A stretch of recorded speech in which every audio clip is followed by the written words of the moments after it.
ikan hias baru yang cantik banget loh.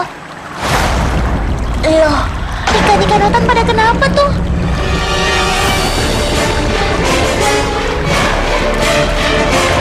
Ya. Ikannya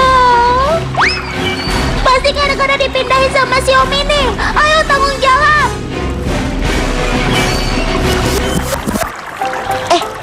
Tunggu. Timbangan, obat ikan Ovaprin, suntikan, cairan pelarut. Wah, ini sih lagi mau mijahin tuh namanya. Leganya, Otan. Kalau begitu, ikan-ikan itu pasti cuma pingsan aja akibat dari pengaruh obat bius. Masih mau ditambahin lagi nih Om ikannya. Ayo, yang mau disuntik. Nggak sakit kok, paling cuma kayak digigit semut aja. Semut rang-rang maksudnya. Wah, banyak juga nih ikan yang mau dipijain hari ini. Lagi dikejar target ya Om. Teman, kalian tahu kenapa pada saat penyuntikan hormon sebelumnya ikan harus dibius terlebih dahulu? Karena untuk mencegah stres dan cedera pada ikan, sehingga ikan gak kehilangan nafsu makannya. Lalu setelah selesai disuntik, untuk menyadarkannya kembali, cukup dimasukkan ke dalam air yang sudah disertakan aerator.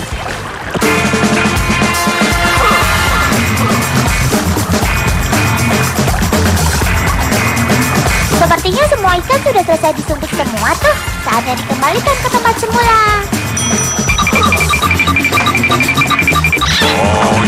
Dan menunggu sampai para indukan itu matang gonat, baik telur pada indukan betina maupun sperma pada indukan jantan.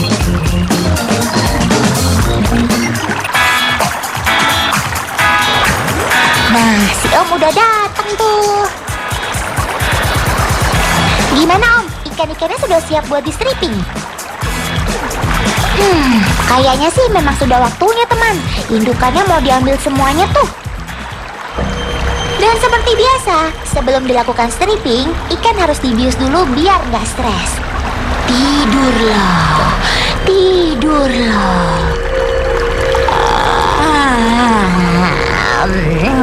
Kok jadi ikutan ngantuk rasanya? Oh iya, untuk membedakan jantan dan betina bisa dilihat dari bentuk badannya. Kalau yang jantan, badannya ramping dan lebih kecil dari betina. Tuh, kelihatan jelas perbedaannya kan? Betina perutnya kelihatan gendut karena berisi banyak telur. Oke, sekarang waktunya stripping alias pemijatan.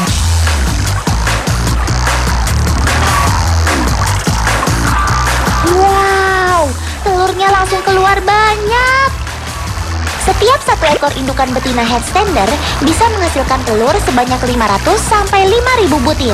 Lumayan juga ya. Selanjutnya giliran yang jantan nih.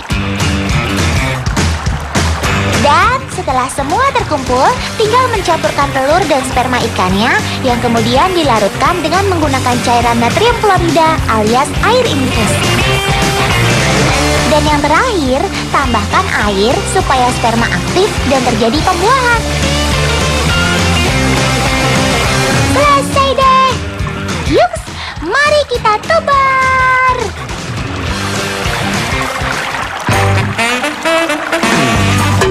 Di sini ya tempatnya Om. Teman, karena nggak memakai media untuk penetasan telurnya, penebaran telur juga bisa menggunakan semacam tempat khusus seperti ini supaya memudahkan dalam pengecekan telur yang menetas dan dalam pemberian makanannya nanti. Teman, kalian mau lihat bagaimana perkembangan embrio atau calon anak ikan dalam telur? Nih, Otan tunjukin buat kalian semua. Lihat teman, jantungnya sudah kelihatan berdetak. Amazing banget. Dan setelah kira-kira 15 sampai 18 jam kemudian, larva sudah siap untuk menetas. Waduh, Dia udah gak sabar tuh pengen cepet keluar melihat dunia baru. Ayo semangat! Dan inilah larva ikan headstander yang baru aja menetas. Tubuhnya sangat transparan sekali ya. Hei, mau kemana kamu? Waduh, belum apa-apa udah gak bisa diem. Para bayi ikan ini tidak akan makan apapun selama 3 hari ke depan. Karena mereka masih punya cadangan makanan yang ada di perutnya yang gendut itu.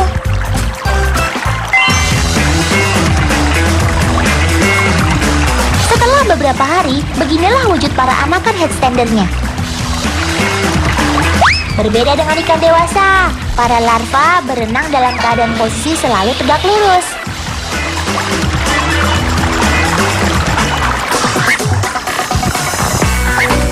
Kalau yang ini, usianya sudah sekitar 1 bulan teman. Sudah agak mirip dengan yang dewasanya kan? Dan yang ini sudah 2 bulanan. Karena masih anakan dan ukuran mulutnya pun kecil, mereka cuma bisa makan makanan seperti cacing sutra.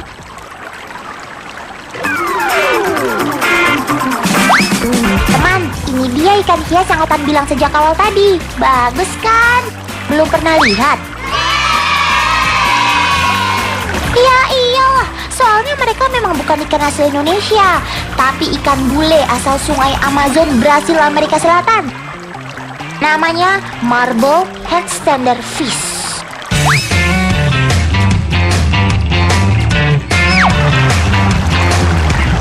Kenapa teman? Ada yang aneh ya sama ikannya?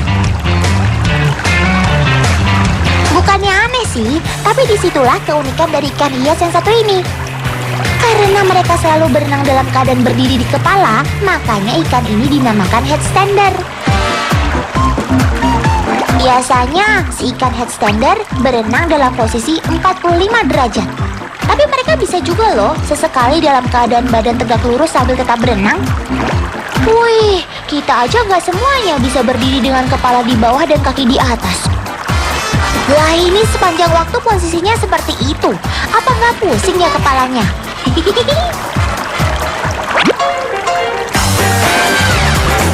Di habitat aslinya, headstander fish hidup di sungai yang berarus deras dan bisa juga ditemukan di daerah bendungan air.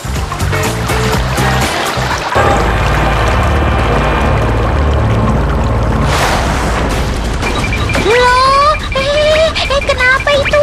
Woi, stop! Kok bisa-bisanya sekalian berantem? Bikin malu Otan aja deh. Sebenarnya sih mereka ikan yang cinta damai teman, tapi terkadang mereka bisa saling menyerang dan menggigit satu sama lain.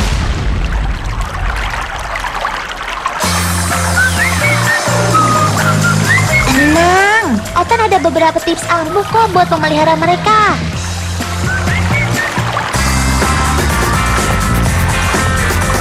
Untuk pemberian makanan, ikan headstander sebaiknya diberi makan apa? Hayo! Tuh, kalian lihat kan apa yang dipegang sama Om itu? Buat Otan.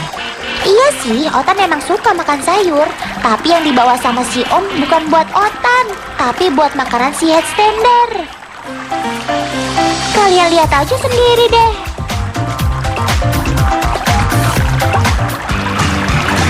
Di habitat aslinya, ikan marble headstander adalah pemakan segala, alias omnivore.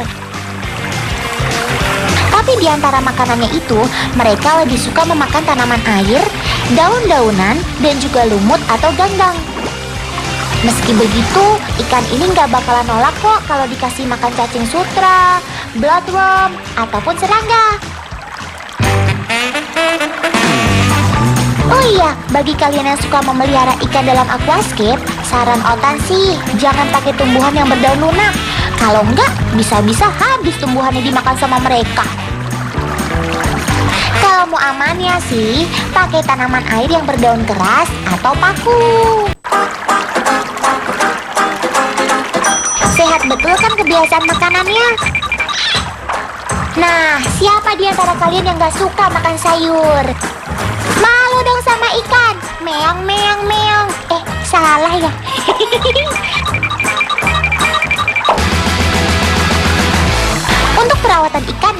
Gak ada bedanya sama merawat ikan hias yang lain, yaitu dengan memperhatikan kebersihan akuarium tempat tinggal si ikan. Pokoknya nih teman, kalau ikan yang gak mau kena penyakit dan gampang mati, ya harus rajin bersihinnya. Gak cuma rajin kasih makanannya aja ya. Dan supaya bebas dari kuman, kalian bisa juga menambahkan air dengan sedikit garam yang juga berfungsi sebagai semacam terapi bagi ikan. Teman, buat info aja nih ya, di Indonesia cuma di farm ini aja yang baru berhasil membudidayakan ikan marble headstander. Dan sudah bisa berproduksi secara massal, bahkan diekspor ke luar negeri. Hebat ya! Dan katanya lagi nih, di dunia cuma 10 orang aja yang bisa memijahkan ikan ini secara buatan, termasuk di sini. Keren!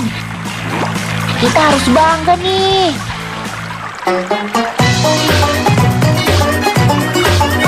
Tapi sayangnya, prestasi para peternak ikan hias ini masih kurang didukung oleh pemerintah, terutama dalam hal perizinan ekspor maupun impor untuk ikan hias.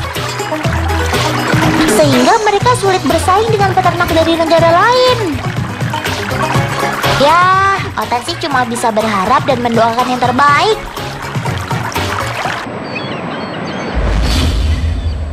Teman, ikan yang berenang jungkir balik gak cuma marble headstander fish aja.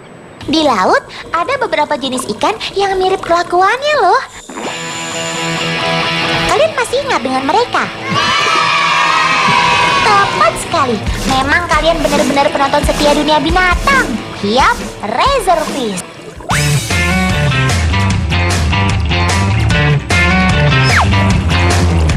Dinamakan razorfish karena bentuk badannya yang tipis memanjang dan tajam seperti silet. Dan terutama tentang posisi berenangnya yang jungkir balik begini. Teman, berbeda dengan headstander fish, razorfish akan terus tetap seperti ini sejak lahir sampai akhir hidup mereka loh. Dan ternyata razorfish masih berkerabat dengan kuda laut, teman. Makanya, ikan-ikan ini juga punya mulut yang kecil, lonjong, dan tidak bergigi alias ompong. Makin kecil mulut, makin kecil pula makanannya. Betul nggak? Ya, begitu pula dengan kawanan razorfish. Mereka hanya memakan udang-udang kecil, larva moluska, dan zooplankton. Teman, kalian masih penasaran sama kebiasaan berenang razorfish yang gak wajar ini nggak? Apa penyebabnya mereka bisa seperti ini? Prinsip dasarnya adalah setiap hewan pasti dapat beradaptasi, baik terhadap kondisi tubuhnya maupun lingkungannya. Nah, tak terkecuali dengan razorfish. Dengan bentuk tubuhnya yang tipis dan lebar seperti ini, si ikan silet melakukan adaptasi, yaitu berenang dengan posisi tegak lurus supaya pergerakannya lebih mudah dan efektif. Posisi kepala di bawah agar mereka gampang mendapatkan makanannya. Selain itu, razorfish paling senang berlindung di antara duri-duri bulu babi, biasanya kalau dalam keadaan terancam. Makanya, posisi mereka ini sangat menguntungkan. Do you understand? Stand, stand, stand!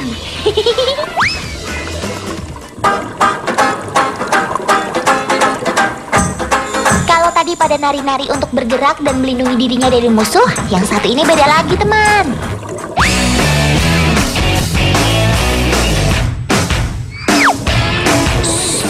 Jangan berisik ya. Ada yang lagi pengen berduaan nih.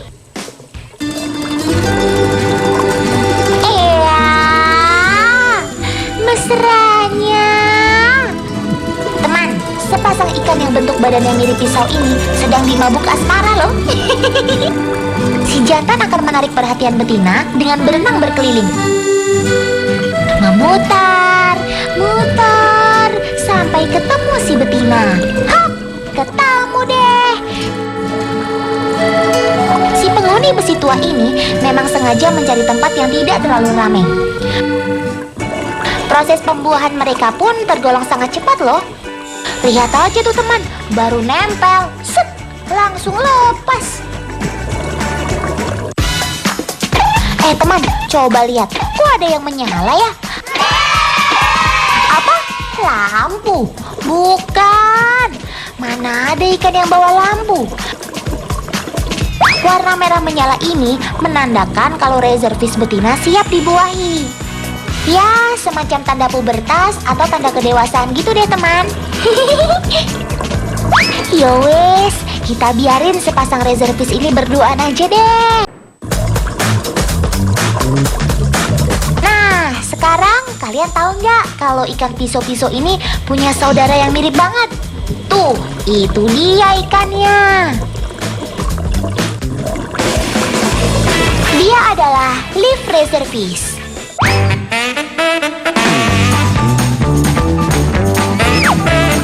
Sesuai dengan namanya, ikan ini memiliki bentuk tubuh yang sangat mirip dengan daun.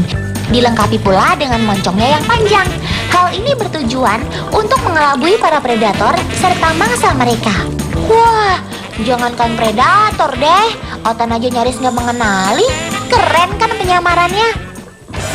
Walaupun ikan ini berasal dari keluarga yang sama dengan piso-piso, mereka mempunyai perbedaan juga loh, yaitu dari kebiasaan hidupnya yang soliter, alias sendirian kemana-mana. Wah, kamu gak kesepian apa?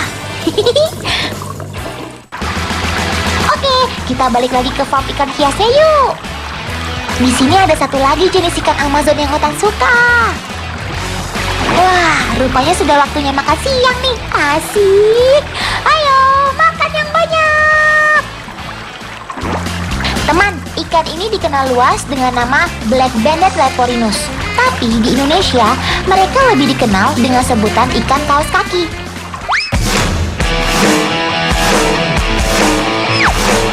Sesuai dengan namanya, ikan ini memang punya corak yang mirip dengan kaos kaki. Mungkin ada di antara kalian yang kaos kakinya punya warna yang seperti itu. Mereka adalah ikan yang sangat toleran teman, baik terhadap sesama jenisnya maupun ikan lain. Gerakannya sangat cepat dan lincah, sehingga kalau kalian ingin memeliharanya dalam akuarium di rumah, diperlukan tempat yang cukup luas. Ikan kaos kaki juga bisa tumbuh besar dengan panjang maksimal lebih dari 9 inci. Kalau soal makanan, ikan kaos kaki sama seperti si headstander, sehingga pakannya bisa bermacam-macam, seperti cacing darah, cacing sutra, serangga, bahkan sampai sayuran pun juga dimakan. Sementara ini, baik ikan kaos kaki dan headstander masih dijual ke luar negeri aja teman, dan tidak ke pasaran lokal. Mungkin saat ini kita belum bisa membelinya di toko ikan hias terdekat. Tapi yang terpenting, kelestarian mereka dengan adanya budidaya tetap terjaga. Betul nggak teman?